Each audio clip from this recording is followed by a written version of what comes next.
I didn't have any intention of being a filmmaker at all. As you grow as a voice in whatever platform, there's now scrutiny as to who you're taking money from, and who has your ear. What we have is an ambition of this vision of smarter travel with video.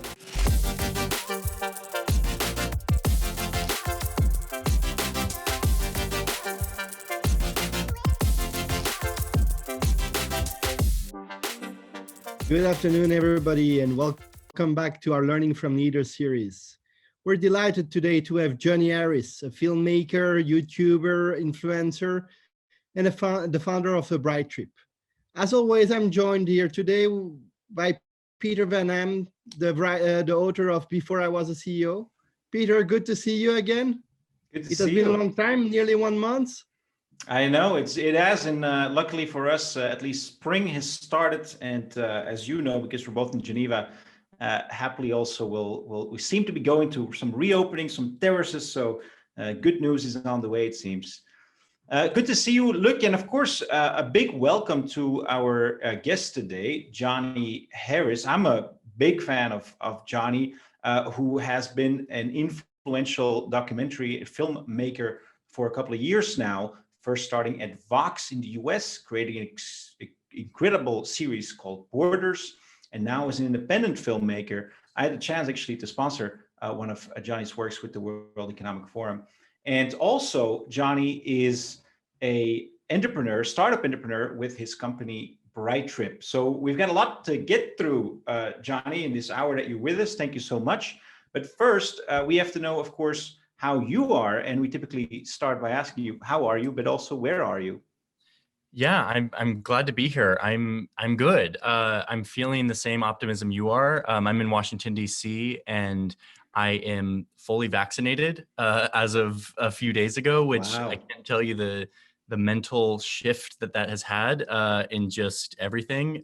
So feeling very optimistic. The weather is sort of adding to that.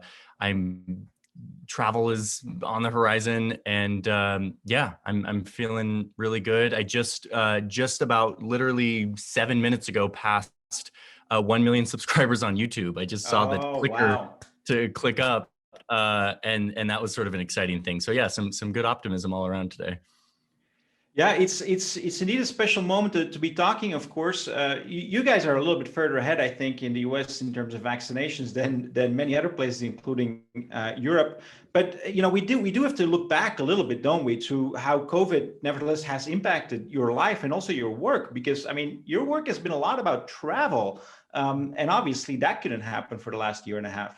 Yeah. I mean, the US is ahead now, but if you remember the past year, we were pretty dismal with our response the whole way through, and it led to this fits and spurts of hope, and then horror, and it has been a roller coaster, I think, for everyone in the world. But seeing a lack of leadership in our country during the crisis has been its own sort of psychological difficulty. And as it pertains to my work, certainly that was deeply affected. My wife and I both are international travel filmmakers. That's what we do. We're on the road with our kids, and that was our lifestyle. And so last April, really March and April, we really had to start to think differently about how we're going to keep doing our craft, telling stories, sharing and explaining things about the world without being able to go and look at those things in the world. And so my work turned really towards an exercise of learning how to refine my journalistic voice from the office, and how can I still tell stories and get creative without the tool of going and actually interacting with the places I'm telling stories about. And so the nature of the stories changed in terms of much more macro, much more analytical, but at the same time, I was able to make a lot more work because I wasn't traveling and I wasn't dealing with the complexities of that. And so while that was difficult and that there was a lot of sort of friction in that transition, there was a lot of learning from just repetitions of getting creative and having new constraints to shift around in. And honestly, strangely enough, the channel, which was sort of a big risk for me to jump out independently, grew in a huge way in this past year, more than ever. And so sort of a weird silver lining in all of this. But yeah, it was a big shift. It was a big pivot. Yeah, and I guess there's a lot of hope in that message that you're bringing, because I mean, if somebody whose life literally revolved around traveling was able, and life and work would revolved around traveling, was able to reinvent himself during this crisis, then it gives a lot of hope, I think, to many other people. Now let's turn to the future, because obviously things do look like they're going to go back to some sort of normal, at least for a little while. So does that mean that now you've grown so popular, even in lockdown, that you'll stay in the office, or are you planning to go back to traveling? I'm absolutely planning to go back to on the ground reporting. That's my natural habitat. And the biggest trade-off in this past year has been, I've been telling these stories of how, Hawaii became a Hawaii, and how it was colonized by the US, or how the US took over the Western United States, sort of doing this series on the expansion of the United States, and a lot of other different stories. And every one of those stories, while it has an analytical narrative that is maybe satisfying and useful, it's so single dimensional because I haven't been able to go do the thing that humanizes those stories and brings them to life to viewers. And so it's the service to viewers is highly intellectual, but loses out on that other piece that I feel is so important for these types of stories, which is the human, the authentic version of that macro story. And so as soon as it's possible, that is absolutely my intention, to start continuing to tell these stories from the office from time to time, but making sure that I also am working on these bigger, more ambitious stories that tell human versions, which I think are, at the end of the day, the reason we talk about policy, the reason we talk about history, is that it affects people today. And that's, in my mind, the real value. And that's why I say it's my natural habitat. That's where I want to be. I also just love it. That's where I feel like I'm most alive, is when I'm out there reporting, talking to people with my camera, and really getting that raw version of the story that's very easy to turn into a theory or an idea or a force or a sort of macro data point, when really it's a bunch of people. Yeah, and in fact, I look forward to you traveling again, because I moved to Switzerland with my wife, and I know that Switzerland is one of your favorite countries, and so we're looking forward to seeing more videos about our favorite country where we now live. Me too. But it is interesting to go back perhaps a little bit in time. Most of the people that are with us today are in college, or are studying their bachelor or their master's. And I'm wondering, for you, it's now been a little while. Was this what you wanted to be when you were in college, to be a YouTube filmmaker? No, not at all. It's funny to even entertain that idea. When I was in college, I didn't even know that YouTubers, when I thought of YouTubers, I sort of thought of like prank channels or like humor channels. I didn't think that there was any sort of rigorous journalistic place on social media. And frankly, at that time, when I was in school, 2010 to sort of 2013, around that time, there really wasn't a lot of that. There were sort of some kernels of that sort of work, but it was very esoteric and niche. And so I had no idea. And in fact, I didn't have any intention of being a filmmaker at all. I thought I was going to be a diplomat. I thought I was going to be a foreign service officer. And when I studied for that, of course. Yeah, I studied international relations, and with a focus on this idea of public diplomacy, which is sort of a track in the American Foreign Service that deals with media. And I look back on that now, and I realize that was me trying to take my disposition of creativity and communication and funnel it into the sort of governmental tracks that existed.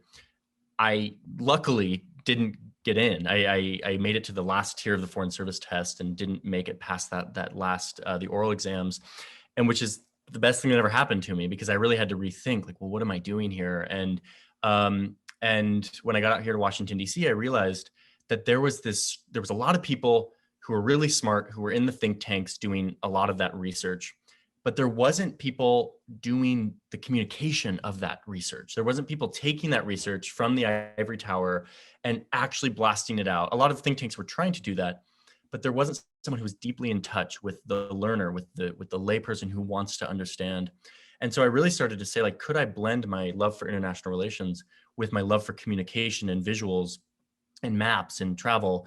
And I slowly started to develop that at a think tank, actually, at the Center for Strategic International Studies, CSIS, here in Washington, D.C. That's where I really learned about that nexus of communication and international affairs and rigorous data, and started to develop that. And by the end of about 2 years at that think tank, I was like, this is it. Like, this is my niche. No more foreign service.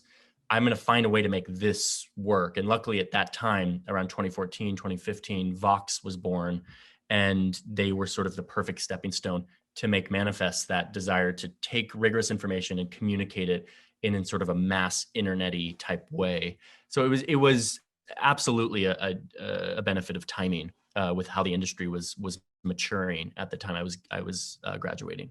Yeah, and of course, one of the other main components of much of what you do is you go to places. I mean, other places than Washington or your home state. You actually travel the world to make these documentaries.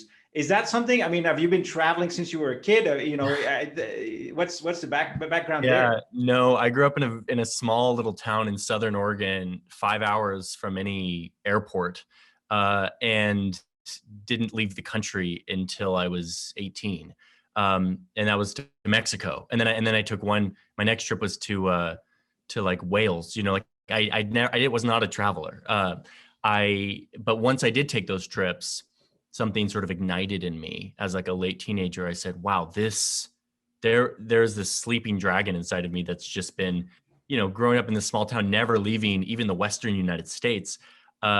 I was like, there is something here. And so I started to effectively say, what do I need to do to mold my life around travel? And that's honestly why I chose international relations. I was looking at the list of majors, and I just saw international relations, and I was this 19-year-old kid, and I was like, that says international, so I should choose that. I didn't have a broad intention or architecture of what the career was going to be. I was just following this impulse of, I want to communicate ideas. I wasn't a great student. I wasn't a fantastic learner in the traditional sense, but I loved ideas once I could understand them. And I wanted to create that same buzz of understanding in the lives of other people. And I also loved film and soon graphics and motion graphics, and started to learn that on my own. And it sort of intuitively followed those cues. It wasn't until about 6 months into Vox, where I wasn't hired to travel or anything. I was hired to animate international stories. But I said to my boss, I said, like, why don't we go to the place? Like, we're doing these stories about Cuba, about this and that. Why don't we go? And my boss was like, because we're a startup, we don't have money to send a crew to go make a documentary. And I said, well, what if I just went by myself and did it all? And I did the whole production for $2,000, like under $2,000. And he was like, good luck. Like, he's like, if you can do that, we'll do it again. Like, we can make a thing out of it, but like, there's no way that's going to happen. But he trusted. And I'm really grateful for that, because my first trip was to Cuba. I wasn't equipped. I wasn't a journalist, but I had this deep desire to figure out the format. And that was the moment that I really tried to create at least some kernel of that format of being on the ground and talking about macro, and it worked. And that sort of was the kickstart to more and more on the ground stuff. Yeah, I mean, so no, I did not grow up with that at all. It worked in an amazing way, and you developed actually one of the most successful series of Vox, even Emmy nominated a few years ago. So, I mean, you're really sort of reaching for the stars. You've almost invented a whole new category, if you will, of reporting and video. Why would you ever then leave? Yeah, so I felt that there's this other part of my disposition that is not just, I want to communicate ideas about complex topics, but there's also this sort of laissez-faire, obsessed with just going with the flow, creative mindset, the one that would have made me miserable in the foreign service. And Vox, as Vox grew, Vox in the early days was a place where where it was that. It was, again, I just pitched my boss, can I go to Cuba? And literally he was like, yeah, just don't spend more than $2,000. And I literally went to a bank in Miami and pulled out $2,000 of cash, because Americans can't use any sort of debit or credit card in Cuba. So I had $2,000 of cash, and I was like, I need to somehow make this stretch for 10 days in Cuba and pay, like fixers and whatever, and like make this work. And that was my dreamland. It was Wild West. No one was checking in with me. They just said, come back and make something that gets a lot of views. And so as Vox matured and grew, I started to feel that itch again, where I was like, "Ooh, I'm in a system again.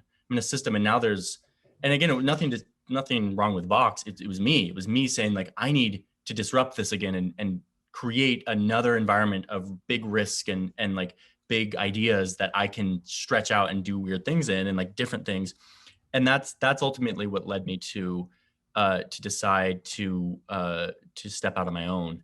And so I initially stepped out on my own in sort of a half and half, where I was still doing borders with Vox, but I was a freelancer. I wasn't a full-time employee.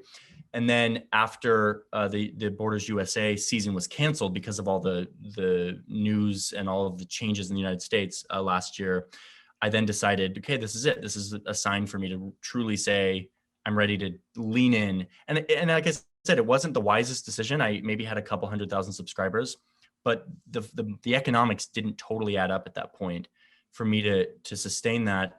But I delved in and again made it work, because that was the only choice.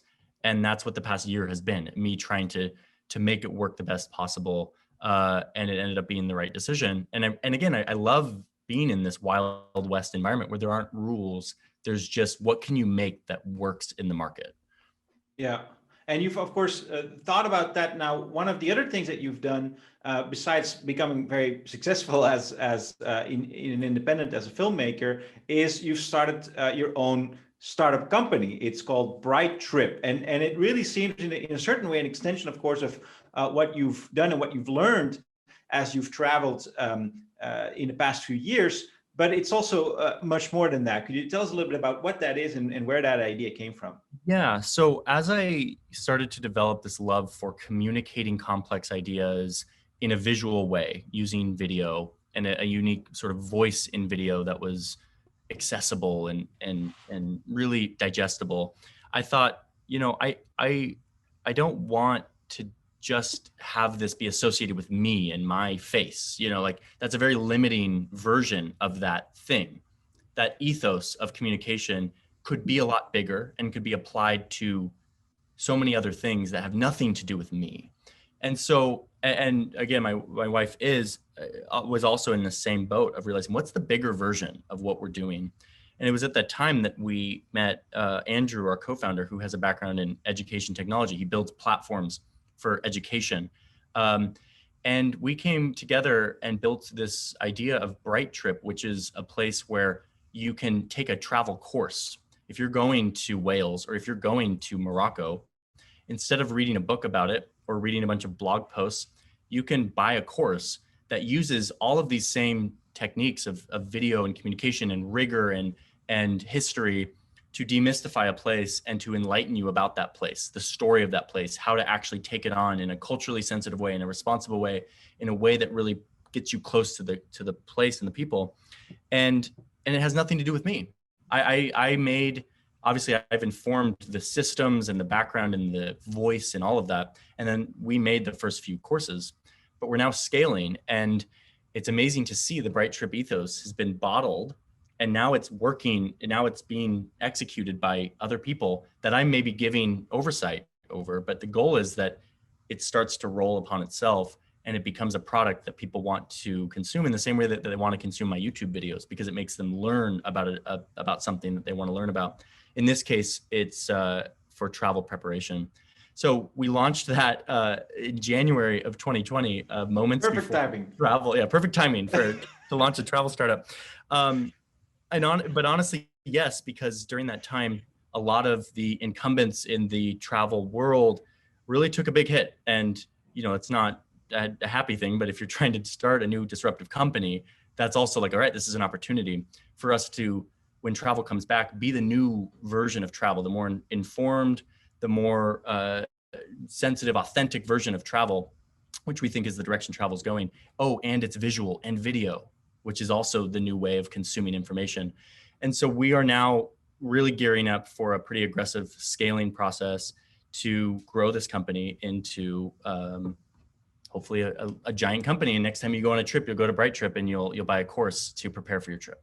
Yeah, absolutely. And it seems like you've already been able to attract some partners as well, I suppose also investors. But one brand name that we see appear on the website is that of Lonely Planet, which is of course one of those established names in the sector. Did you know going into it, and when did you start to figure out, what was going to be that business model, how you were going to make money, and how you were going to be attractive to other investors or partners? It is a huge learning experience. Every single week, us co-founders, the three of us, sit around and we digest whatever happened this week with sales and with investor, because we're talking to VCs all the time too. We're talking to other we're talking to all sorts of people and getting so much information. And then we sit down and we say like, okay, pivot a little bit this way. And then we sort of marinate on that for 3 weeks. And then it's like, well, no, a little bit this. So no, absolutely. There's no, it's almost like with my career, I don't have some grand arc of exactly how it's going to go. What we have is an ambition of this vision of smarter travel with video. That's the thing. That's the core. That's not changing. How it plays out, what the model is, how we're monetizing, how we're marketing it, who's our partner, how the partnerships work, investors, all of that is a minute by minute. We are making those decisions, having some successes, a lot of dead ends, and fail quick and move on. And we're learning a lot. I feel like I'm in like a boot camp for startups because I'm learning so much about just the realities of this very merciless thing called business, where if consumers don't find your product or they don't want to buy your product for a certain reason, it's on you. You have to figure out that puzzle, and that's a puzzle we're solving every day. And we've now had some validation. We're having some real revenue and some real traction that we feel is attractive enough to then go to a VC and say, hey, we have a formula here. Let's pour some fuel on the fire and see where this can go. Yeah, and of course, as you're trying to figure out your way in your career, your way with your startup, you're at the same time also balancing, your family life, because you mentioned a few times your wife you also have two little kids. Yep. That's a lot to try and balance. How do you? Obviously that it's very hard to do that and to share what the best practices are, because they differ per person and over time. But what are some of the things that you've learned along the way on that front? The only way it all works is boundaries. And this is what I've learned, and has taught me, because I'm a head down kind of guy. I want to sit and just pound away at, like, I'm an operator. I'm not even a big picture thinker a lot of the times. I just want to make the thing and make it as good as possible and push it out. And what we've learned in recent years as we've taken on so many of these different things and tried to raise a family, and have very strong family values around being present with them, it has turned into this idea of strong boundaries. We are off every single day at 4:30, and there's no like, our nanny is off at 4:30, and neither of us work late. Like, that is a rule in our home. And so when I arrive in the office in the morning, that 4:30 finish line is there. It is there, is on my mind. And the entire day is blocked out to accommodate all of the different things in this highly disciplined way, such that at 4:30 I'm off. And there's some almost relief to that, to know that there's a firm boundary, because there's this weird law of nature that we've learned that when you put a strong ceiling on something, your survival instinct will find a way to arrange all this stuff. Sometimes it doesn't add up. A week like this week, where my nanny is in Guatemala and we're juggling, it's chaotic, stuff isn't getting done, and we're just trying to figure it out. But usually when we've dialed everything in, I can get off at 4:30 every day and somehow get it all done. And then I've also learned the power of delegating things that are not the best use of my time. And that's something I've learned just in the past year and a half. An operations manager now, who is my email. I don't look at my email anymore, which is an amazing thing, because I'm hyper dyslexic. And when I look at an email thread, it's just a jumble and I take probably 3 times longer to digest everything than I need to. And so now I have somebody who does that and feeds it to me in a way that works at the right time, and it's all dialed in sort of like a machine. And that sounds maybe overly disciplined or overly dramatic, but what it does is allows me at 4:30 to be done and to come home and then have that time with my children where it's boundaried, it's very protected. And maybe that won't always be the case once my kids get older and they don't want to hang out with me as much. Maybe I will flex those boundaries in some way, but that has been the only way it's all worked out. I mean, it's really incredible, and you know, we learn from different people. I talked to some other CEOs who actually also. I went to see them in their office, and they didn't have a laptop. They didn't have a computer, and I was like, "How do you manage a company of like multi-billion dollars and you don't even have a computer?" And I think some of the learnings there are the same. Now, obviously, you have those physical and time boundaries. You also have certain ethical boundaries and a moral compass, if you will. We got a question here that's maybe a little bit of a sidebar, but maybe not, from Dennis Lloyd Willer from Switzerland. And he said, well, you know, I've noticed that you have a background, you come from a Mormon background.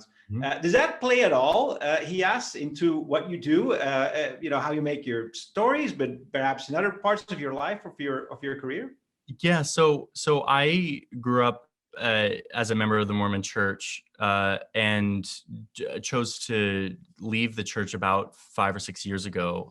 But the culture of the church, which there's a lot of, in my mind, unhealthy and damaging culture of the church, but there's also this culture of sort of industrious discipline that is not, again, not always healthy and shouldn't really be glorified. But what it did is it sort of gave me a framework around working hard and having goals and valuing family, and those things have stuck around for me, while I've purged some of the other things.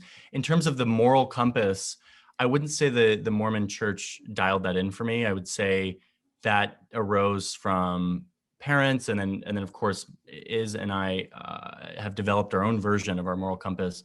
My ethical journalistic compass has come and is still developing, you know, as I forge these new paths. That comes from my work at Vox and learning from really talented people about where those lines are.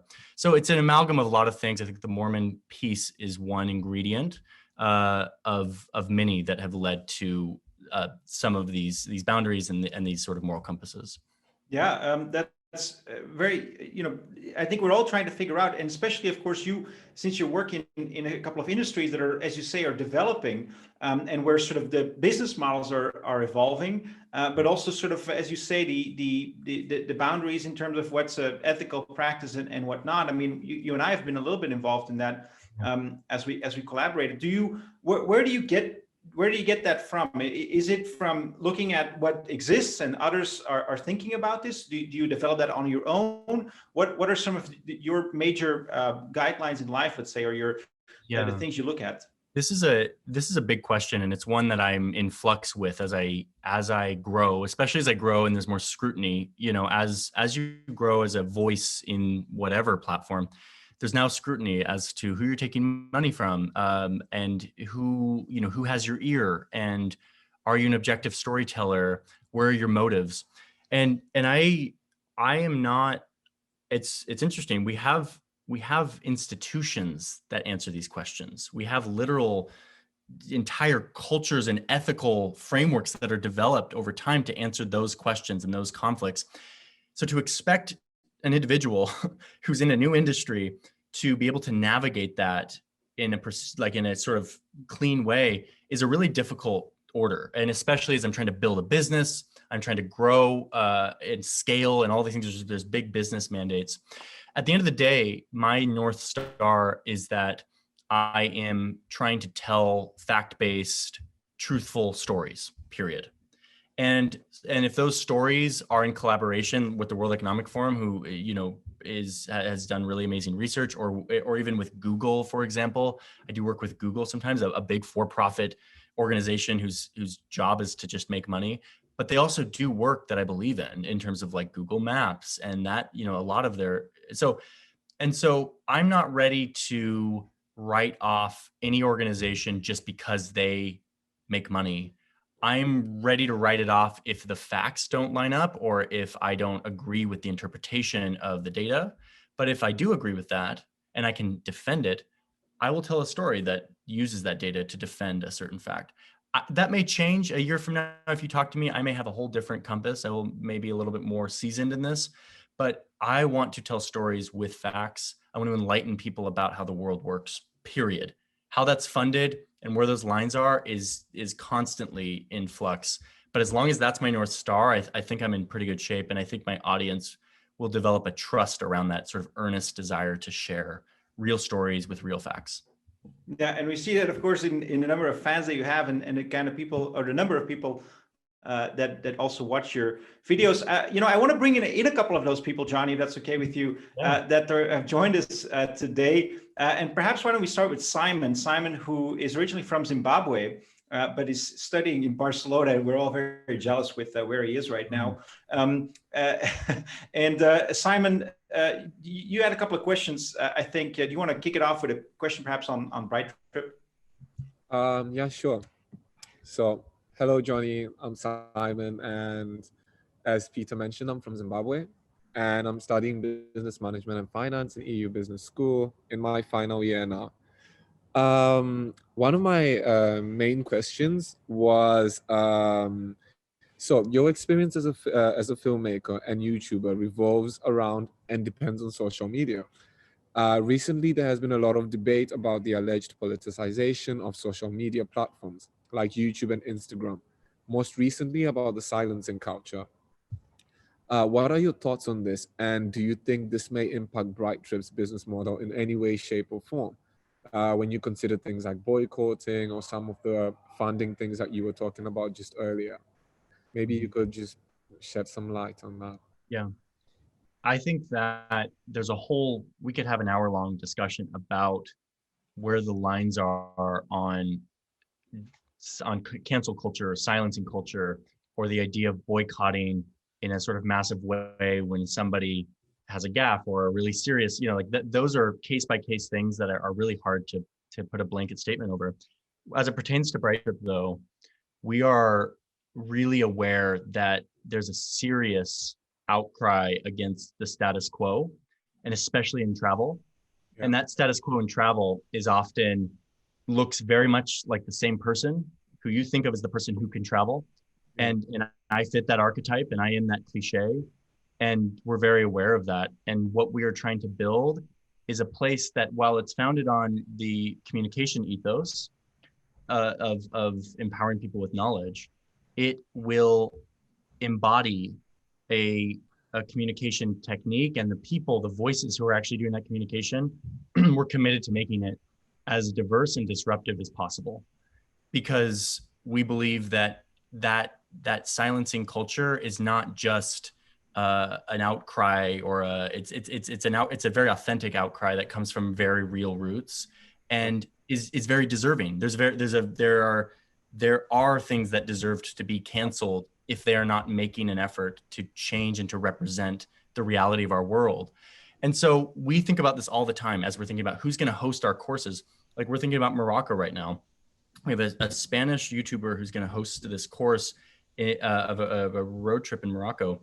But we are absolutely making sure that when we're talking about religious culture in Morocco, we are interviewing a Berber in southern Morocco who can actually speak to Berber ethnicity and as it pertains to Muslim culture, because that person, that Spanish YouTuber, isn't the person to have a voice for that part of that culture.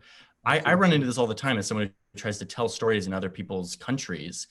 The moral juxtaposition of who am I to go to India and tell their story is a big thing that I believe deserves criticism. And so I don't know how that's going to play out as we grow, but we're absolutely committed to, and I think it's a fantastic deterrent, honestly, that social media has created, to say you will be canceled if you don't put in an effort. Now, it can be taken too far. There are cases where it's taken too far here and there, but I love that there's a deterrent. I love that there's a price to pay if you are not taking this stuff seriously. And I think social media has contributed to that in a positive way, with also, of course, a million caveats and cases where it's gone too far. So that's a lot of discursive thoughts there, but it's absolutely on our mind. And that pressure and deterrent is very present as we build a company that's supposed to be disruptive. Okay. Thank you. Sam, go ahead. You had a second question, I think, too. Yes, I do. My second question would be, so sorry, just one second. No problem. Your impact through YouTube channel and expertise in travel have allowed you to expand into new markets. For example, with Brightree, has your well-known link to travel and to different cultures and your personal experiences influenced your business model success in any way, shape, or form? I would say that one thing I've learned is that through all of this travel is that the market, while there is a propensity, and this is I'm going to go into human psychology here and maybe overstep my expertise, but I believe that there is a propensity for people to want to see people who look like them and to relate to people who look like them, who speak their language, who have the same cultural. But I also believe, and this is what I really have tried to emulate and explore with a series like Borders, that even more than that, there is a buzz and an enlightening experience when a viewer can relate to somebody that doesn't look like them, and that they don't need, we always say, we're all the same on the inside. We all have pains. I almost want to say, well, we're not all the same. And if you can relate to somebody without saying, oh, they are just like me, and say, no, they're different. And that's awesome. That is cool. And their story is fascinating to me. If I can be a bridge where a viewer in Nebraska can see a Sikh man in northern India and not relate to him, but embrace his story, I think that there's actually a greater buzz, a neurological excitement that happens in that connection. It's a harder connection to facilitate, but I really believe in that. And that's what Bright Trip is founded on. It's a bet we're taking, but it's one that's informed by my previous work, that people want to feel experience in diversity with other places, and they actually learn more in that, as opposed to just I relate to them because they have a kid and I have a kid and we can both feel that together. So anyway, that's sort of a philosophical, psychological thing, but it's absolutely informed how we're building Bright Trip. Yeah, and you know, it's interesting that you mentioned the example of somebody from India, being an inspiration to somebody from the US or the Midwest or another place in the US, because you know our second guest student is Vicky. Vicky, who's from Ecuador, who is also, however, studying in Barcelona. And Vicky, you had a question precisely about that, didn't you? About what we can learn from other places. Hi, yes. I am really impressed at the extensive collection of videos you have released with Vox, which cover so many aspects of Asian politics and culture. In your opinion, what is the biggest lesson the West can learn from Asia? Ooh, man, I don't feel ready to answer this question, because I actually am in this crisis right now of I'm in this crisis where I think everything I've learned about, and specifically I'm focusing on China, everything I have read and learned about China is probably tainted. Like I don't think I've actually done the work to get perspective on different paradigms, because I feel like I'm so deeply biased against those paradigms in cultures that are very different than mine, especially specifically China. Lately, I've been feeling this big time, that I'm not really ready to opine on that. I'm actually going to go on this big quest, I think later this year, on I'm going to dig into real literature from real people in some of these cultures that I've sort of seen on the surface. But yeah, that's it. So I'm not going to answer that question because I'm not ready to. I'm sorry. Okay. Do you have any follow-up question, Vicky? Yes, as a student of communication who wishes to focus their career on social media management, what advice can you give me to allow me to start my career and travel? Yeah, I would say find ways to access complicated information. There's so much of it, that really good ideas that are hidden away in academic papers by brilliant academics who have created really interesting analyses, and yet no one will ever see them. No one will ever experience that understanding of all that work that is being done, if you can find a way to take those ideas and translate them, I think translate or interpret is the best verb here, because if you can translate those amazing ideas in a social media vernacular or language, then you don't have to generate the ideas yourself. You're translating them to a mass market, and you can use visuals to do that. You can use good writing to do that. You can use infographics and data journalism to do that. I don't know what the craft is going to be, but having a way to translate those ideas and try to make them accessible, I think is the undervalued or the underrated craft of the century. And more we're realizing we have too much information and not enough ability to communicate that information to mass markets. And that is the craft that I recommend anyone in this space to try to develop. Yeah, Thank you. Thank you, Vicky, for that question. And Johnny, there's I think also a lot of questions from our students, about the creative aspect of what you do, the skills that you apply. And by the way, also as a sidebar, I have to say there's one person asking what equipment you use, because he's saying, Ricardo from Spain, he's saying, well, your sound quality is so amazing. What setup are you using? You quickly ask that before we move on to the broader it's all questions. basic stuff. I use a Sony camera A7 camera with a Rode mic, or if you want to get really technical, write this down. I use a K2M little mic that I put on the top with a lavalier, a wireless lavalier. But honestly, like, I could do this work with an iPhone. Like, the gear is just a medium to tell these stories. The hardest part is the writing and the formulation of those stories that comes with time. But yeah, Sony. Well, I'm glad you say that, because obviously I haven't figured out my optimal sound setup yet. Anyway, I want to maybe go to Varun. Varun, who is actually from India, also studying in Barcelona, and he has some bigger questions on that creativity and how to use it. Hello, Johnny. Hey there, Varun. My name is Varun. I'm from India. I've been studying tourism and hospitality, somewhat close to your field. But due to the COVID, I had to figure out ways in which I could upscale myself. So I got a camera, same Sony A7, Nice. but there's this point where you start experimenting with creativity and exploring how you can use it within your work. And with journalism, I think it includes a lot of facts. I think it's really hard. Was it, in your opinion, what are the key factors that allowed you to become an Emmy-nominated journalist? There are I would say two major factors that led to a transformation. The first one was a refinement of the technical craft. Basically, if I want to share this idea, what's the best visual to do it? And that's when I started to hack mapping. I'm not a cartographer. I don't have any sort of technical cartography experience, but I started to download these high-res maps and take so many tutorials on how to zoom into this one country so I could show it, because I know that if I can show it, then the viewer can understand it. And so refining the technical craft based on the need to communicate. What are you trying to communicate, and what technical craft do you need to communicate is number one. But there's a whole other craft with this, which is the craft of journalism, which is how do you, in a concise way, share real facts and real proof to convince somebody and make them feel understanding.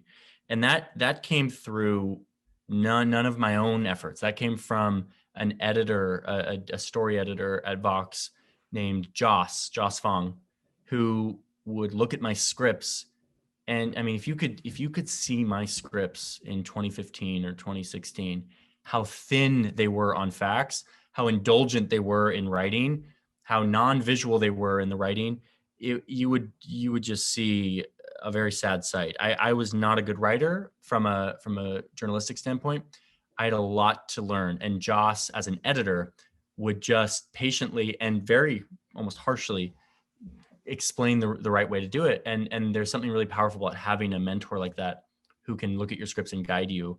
And that, I would say, that's the other huge ingredient, is the craft of journalism that came from not just Joss, but and others that I don't have anymore. And it's an issue. I don't have that feedback of somebody looking at my script and saying, don't don't write this whole section. This is way too bloated. Make that one line. But having that oversight is really important. But the thing that is in your control is that craft. Learn the tools, learn them so well that if you have an idea, you can visualize it because you're fluent in the tools. I also had another question. Through your journey from going from somebody who was interested in international relations all the way to becoming a journalist, what is your biggest takeout from yourself? You know, what's your biggest takeout? I would say that the transition from an academic frame to a mass communication frame is that there is a silo, there is a wall between those two that and like this is what I was saying earlier to Vicky about so much good work being done in academia. I would sit through these lectures and be like, oh, I understand this theory of hegemonic stability, or these theories we're talking about. But it's like no one in the world will ever understand this. And it's not like it's super hard cognitively to understand. It just needs to be said in the right words. And so finding ways to take an academic paper or a political science talk, and that's an hour long, from a professor that sort of just talks and talks and talks about technical theories, and to distill that into a way that anyone can understand it. Anyone can understand it. That is an exercise that you can start at any point. You can read those things and then you can decide, how do I try to communicate? And then you test it out. You test it out on your friends. You test it out on your family. I'm going to explain this thing and see if they understand. And if they don't understand, ask them what they're not understanding. Log that in and refine that in the future. That's what effectively I do all the time. That's what my YouTube subscribers are. They're my friends and family. I'm sharing. If it doesn't resonate with them, I take that and I improve my script next time. So that communication, breaking those silos between academic ideas and good journalism and communication is, to me, again, the undervalued, or the thing that will be valued. It's more and more valued. I've made a career out of that value that's growing, but it's not valued in institutions. Schools don't teach this. And so you sort of have to teach yourself, which is probably the better way to do it anyway. Yeah. And, there's a couple of other questions that are coming through the chat, Johnny, that are quite related to that, actually. I mean, at the end of your explanation now, you talked about the difference about, as an individual, you can sort of learn these skills and value these skills of mass communication, whereas an institution, you find often that's not really the case to the same degree. So one of the questions we got was precisely about that sort of attention that as an individual, you can be very creative and you can find what works best. In an institution, it's a little bit harder. What, is that just how it is, that you, as an individual, you can learn those skills? In an institution, that's just not possible because it's an institution, or is there a good way to do it? Institutions are really good at gathering the best information over time and conveying it in their own vernacular to people who are ready to hear it in that environment. So basically, I call this soft skills. In grad school, we sit around and talk about these theoretical frameworks all day, and that's amazing stuff. Like, that's what institutions are good at. They're good at giving you teaching you how to think about the world. But the skill of then going and communicating that on the ground in an authentic way, in the way that people are learning today, I don't think we can ever expect an institution to be in touch with the real time, how things actually play out on TikTok. Like, I started a TikTok last week, and I would never expect even a journalism school to be in touch with that. Right. Institutions are good at long-term soft skill knowledge generation, and I'm very grateful that I benefited from that. The hardcore stuff is the hard skills. The craft is much more better developed in the trenches, or in the reality of back and forth, real time social media creation, and without the sort of gatekeeper mentality of peer review, which has its place. They're two totally separate genres of learning, and I really believe that the hard skills should not be acquired in an institution. They should be acquired in the rogue, real West, the Wild West. And the soft skills, how to think about the world, the knowledge that we've acquired as human beings over time, is best placed in a college. I could be wrong on that. I'm sure there are really good programs that are doing more on the ground tactical stuff in an effective way.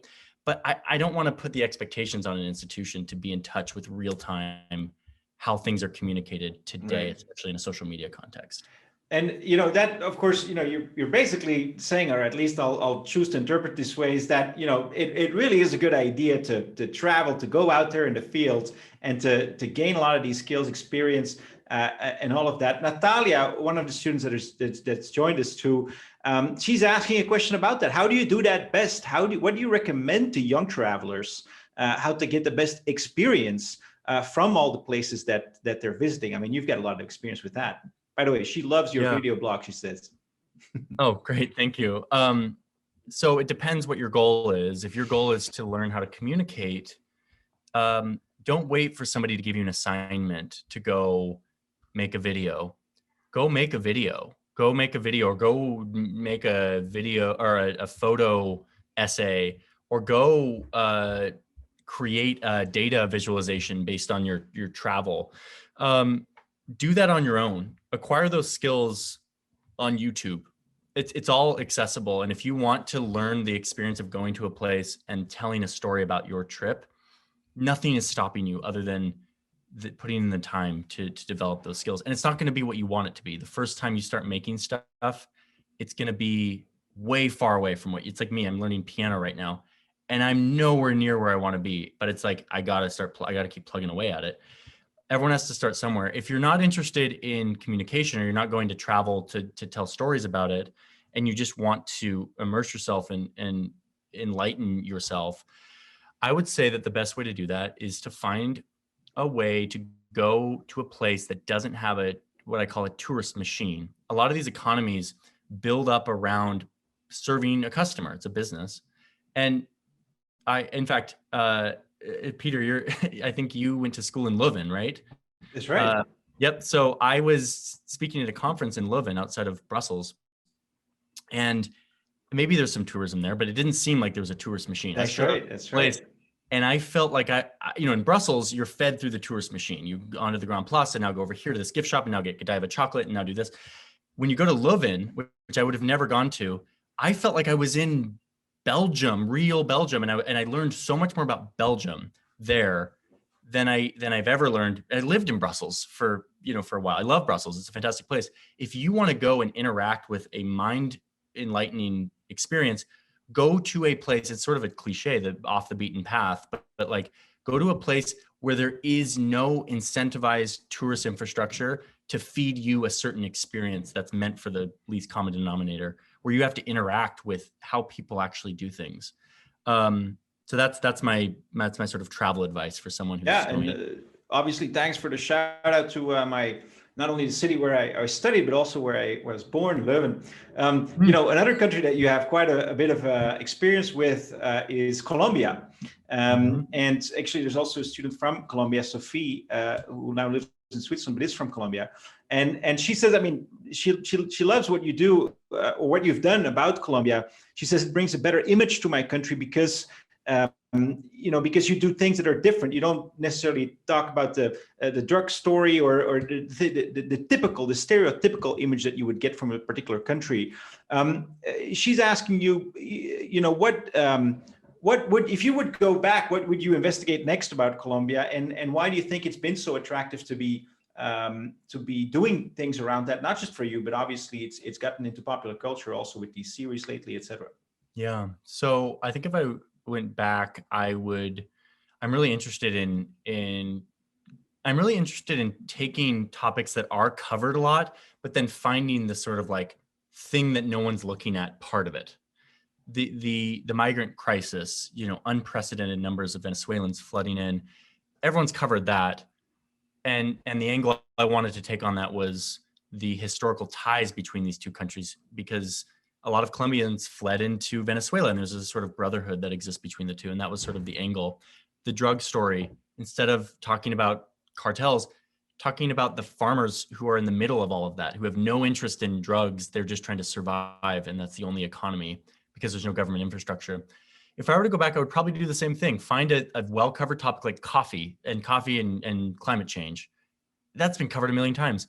I would want to go find what's the juicy human angle that no one's talking about that helps illuminate this. Because my big theory of media is that once we see the same take 3 or 4 times, we numb out. It almost cancels out the reality of it. Once we see it 3 or 4 times, it becomes a spectacle. It becomes fixed idea, and that's it. Yeah, and that's it. And then people are parroting each other using the same words, and it becomes this weird, like, oh, this is now a bubble. It's not a real thing. It's like a bubble of abstract information. Going and breaking that bubble and saying, no, look at this other version. And video is an amazing way to do this, because you can actually point a camera at it and say, like, this is what it looks like. That is what I try to do in every place. Look at it in a way, because I look at it in a way that I would want to see it, not the bubble of abstract information, but like, how do I actually relate to these people? So I don't know what that would be. It takes a lot of digging to find what that is, but probably coffee or something like that that's well known, but that has other angles that are not well understood. Yeah, and you do that for really, I think, a global audience, because we've heard, of course, from many students today, but also we see in the chat, I see another comment from Yerasil, who's from Russia and who commends you on the video you did about Alexei Navalny. He says, I don't think that the government would necessarily like what you did there, but he sure does appreciate it. Maybe to finish it off, like we are getting a lot of questions though about, you're now an established, sort of filmmaker on YouTube, which is really not, easy. And it certainly is something that a lot of people aspire to. Do you have any sort of final advice if you want to be successful, if you want to start your own YouTube channel, how to go about that? And perhaps also for those that are interested in your philosophy that you have behind it, which is to sort of bring, let's say, more or less intellectual topics, but then, go about them in a way that many people would understand. Any final advice for the students? First off, and I've said this is something that I've said maybe 5 times in this chat, but you have to refine a craft. That there is craftsmanship in this, and that is, there's no secret formula other than, in the same way that I'm practicing piano every morning, you have to practice communicating. You have to practice communicating, and like I said, it's not going to sound good at first. If you were to hear my piano playing now, you'd be like, this is not, like, I don't want to listen to this. That's how your videos or your data viz or whatever is going to be at first. You're not going to want to show anyone. You're going to be like discouraged. And that the gravity is pulling you back towards just giving up, because it's not what you want. Only through repetitions do you develop a craft that you're proud of, and that actually starts to become something that you can share and then eventually monetize.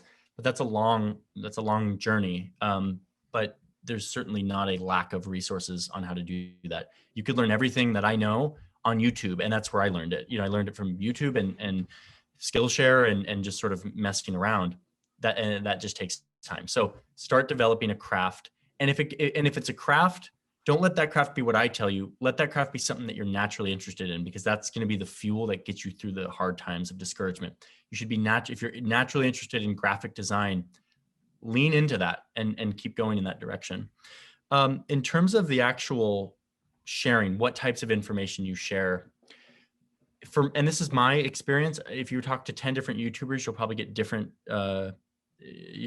answers. But mine has come from a very natural curiosity of what do I want to know about the world that isn't shared anywhere. I can go search it a million times, but it doesn't exist. I'm going to make that. I'm going to go fill a void. That's what Bright Trip is. Bright Trip is, I wish, as a dyslexic person, I hate travel books. They're so hard for me because it's so much information. I want a video-based course that teaches me about a place. And so we built Bright Trip. That is what I've always done. I want to understand what's really going on with the coca trade in Colombia. And everyone's just talking about cartels. I'm going to go fill that void. Let your curiosity guide, because you're going to make your best work if you have natural curiosity. At Bright Trip, we're doing this thing called Bright Bites, which are 2 to 5 minute micro explainers about a place. Anyone can do it. You just need a phone, but it's basically a way for people to, and then eventually we're going to create a big library of everyone's experience of explaining how to eat crepes in Paris, or how to order, or how to get a bus ticket in Morocco, or whatever it is. It's a way, I believe, a way to train a large group of people to do the repetitions of explaining little micro bits of information in a very, very low production format to practice, because that's what it takes. It takes practicing, sharing little bits of information over and over and over again. And after 100, you're a lot better than the first.